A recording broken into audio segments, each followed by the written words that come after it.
అరటి రైతు గెలలు పారపోస్తున్నాడు. మొక్కజొన్న రైతు విలవిలలాడుతున్నాడు. పత్తి రైతు అల్లాడిపోతున్నాడు. టమోటా రైతు నానా తిప్పలు పడ్డాడు. ఓ పక్కన పంట నష్టాలతో తిప్పలు పడుతున్నారు. ఇన్సూరెన్స్ పరిస్థితి ఏంటో తెలియదు. చివరికి ఇస్తానన్నటువంటి డబ్బులు 20,000 ఏకదం ఒకేసారి ఇస్తానన్నటువంటిది 4 దఫాలు ఇస్తున్నటువంటి పరిస్థితి ఉంది. 3 దఫాలు ఇస్తున్నటువంటి పరిస్థితి ఉంది. అది కూడా మళ్ళీ ఆ 20,000 కేంద్రంతో కలిపి ఇస్తున్నటువంటి పరిస్థితి ఉంది. అట్లాంటి సందర్భంలో రైతులందరూ పండగ చేసుకుంటారు. రైతులందరూ అద్భుతంగా ఉంటారు.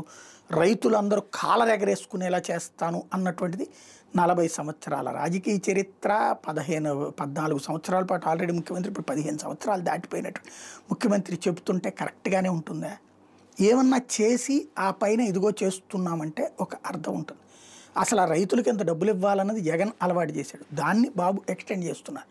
అంతకుముందు పోయిన రైతులకి ఏమైనా న్యాయం చేశారా అంటే లేదు. కాకపోతే రైతులు భయపెట్టడంలో సక్సెస్ అయ్యారు. జగన్ రైతుల భూములు లాగేసుకోబోతున్నాడని.